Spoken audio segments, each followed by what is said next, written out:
bench is a weird one. I think obviously GH is going to try and block this big camp over and over again. You can see they've put the sentry down and de-ward the big camp. There actually isn't a ward blocking it. They've moved their ward just to the side a little bit. So GH is probably just going to end up body blocking it a lot of the time.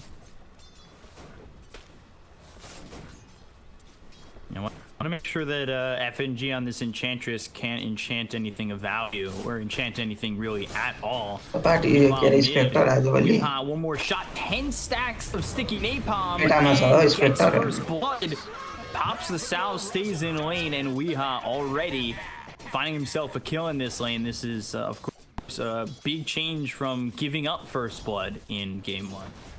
This is exactly what I'm talking about. I don't really know how deep he's supposed to lane here, because when Battle Rider gets level 3, it's going to be even harder as well, because I assume he goes for Firefly, and he has even more kill potential.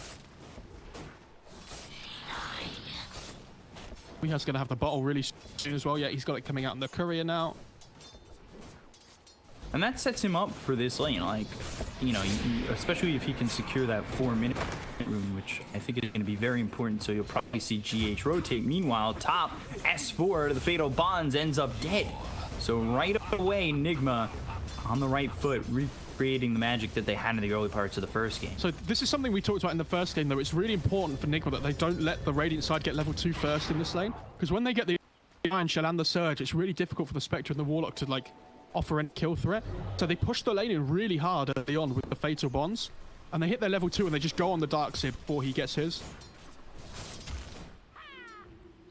What do you do though if you're Death Prophet and you just get forced out of lane? You die to mid game. They're gonna have the surged up DP, so she's gonna be really scary still, even if her lane's a little bit difficult. But it's obviously not ideal for them.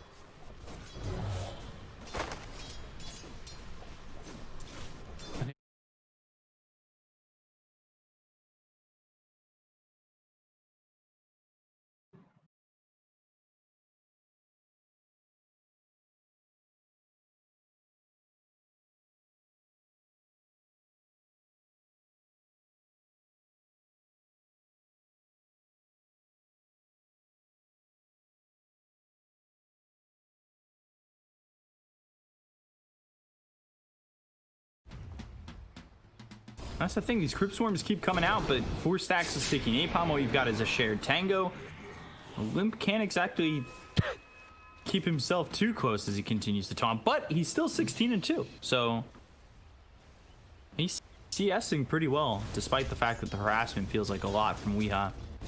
Yeah, this top lane is one that hasn't gone as well for me on Alliance's side that I thought it would, especially with that early death on the Darkseer, but it's all about getting their levels in this lane. Nyx Darkseer, they've hit this level 3 now, so this is the time. They want to start pressuring the Spectre straight away. And immediately, that's what they go to. Spectral Dagger thrown at both Hanskin and S4, but they'll hit the Impale. With the Iron Shell on him, Miracle's going to get run down, but the Spectral Dagger close to the tree line where he's able to Baby's in trouble now as well. But the Fable GH gets double kill. It got an FNG. I'm surprised they get the Ursa too. But now Miracle continue to get chased. They go under and dive the tower just to grab this kill on a Miracle. And I say just, but it is very worth it for them to grab that kill, especially with the Ursa going down bottom. But look at the damage that Nyx Assassin is taking from these Fatal Bonds. Yes. It won't be enough. He has Tranquils now as well, so he can just heal through the Fatal Bonds because it's magical damage. So it doesn't take off the Tranquil boots. Dire's top tower is under attack.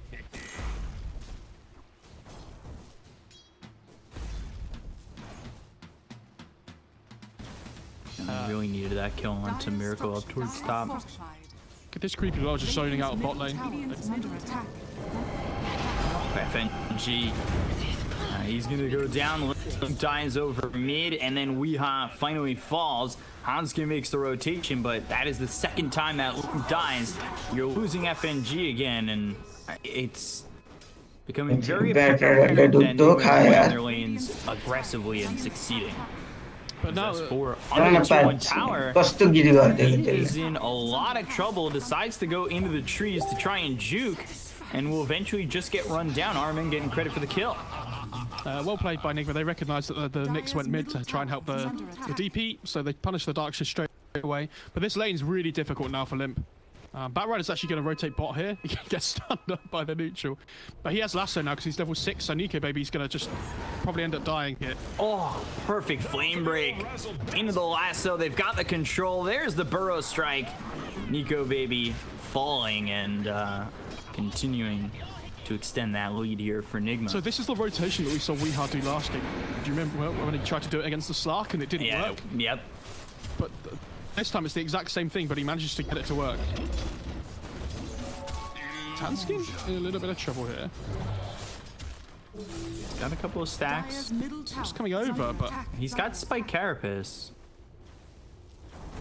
5th stack on him, 6 stacks coming through. He has 3 points. Making the rotation. Flame break, Spike Carapace, now Exorcism. Weeha in trouble. Gets the kill on Hanskin, but gives up his life. Let's see what they can do with this Exorcism, if it's anything more than just the Weeha kill. Yeah, that's a massive kill for Limp, but at the same time, like, he's not getting the tower with this. Oh, if he gets RMN though as well, this is really good. RMN surviving a little bit longer, just you know, taking up some time, but he is dead, turning around and looking into the eyes of this Death Prophet Olymp. So they get the kill, and then over towards bottom, Hanskin makes the rotation. GH though has the telekinesis with the burrow strike coming through. Nico Baby, he will try to fight this with the help of Hanskin and FNG, and will get the kill on Mind Control as they had the dust. Keep the vision. I love these games so much. We have 14 kills in 7 minutes. Like, it's an absolute bloodbath in game 1 as well. Like, they really want to just try and get active early on and make everything happen, or at least as much as they can.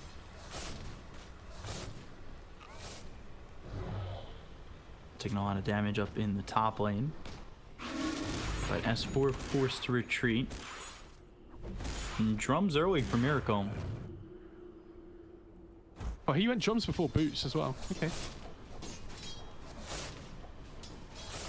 Seems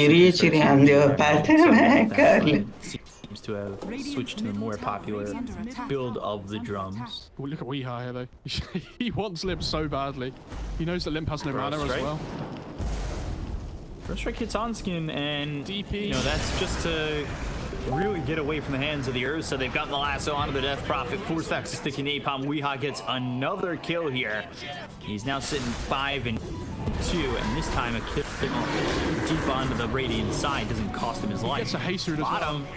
They've got Miracle coming over, and Nico Baby, they've got the dust. Shockwave not enough damage to get the kill on the Sand King. FNG dies to GH. Fable thrown to Hanskin as well as Nico Baby. Weeha coming through with the haste. Flame break hits, and now the damage is going to be put onto the Nyx Assassin. They have the burrow strike to lock up Nico Baby for a second, but the impale hits onto Weeha under the tower. Burning away is Hanskin, and will finally fall. They'll take out Nico Baby, and it's a double kill for GH, and nobody falling despite the fact that multiple heroes were under 100 health. Yeah, really well played by Nico. Great dive under the tower.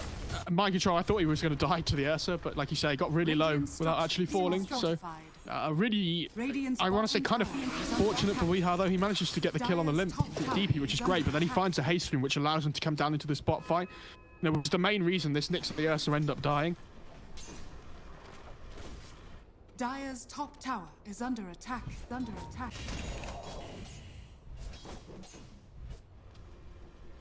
Wait, phase boots? Okay. Phase boots for RMN. Okay. I mean, it's pretty good armor though against the DP and the Ursa too, right? Like, I don't think I've ever seen Warlock phase boots before. No, neither have I. Spirit Siphon, Burrow Strike comes through. They've got the lasso onto S4. They get the kill into the Darkseer, but they will lose Weeha. Seems to be the case when he gets most of these kills so far. And oh, Jesus. Instead of hits, they get the kill on a Mind Control.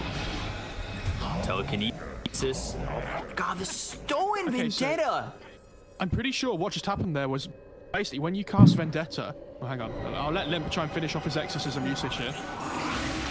Looks over at RMN, and the damage is there to get the kill onto this Warlock. So continuing to trade back and forth with these teams. We're 10 minutes in. We have 23 kills. So something I want to talk about quickly there is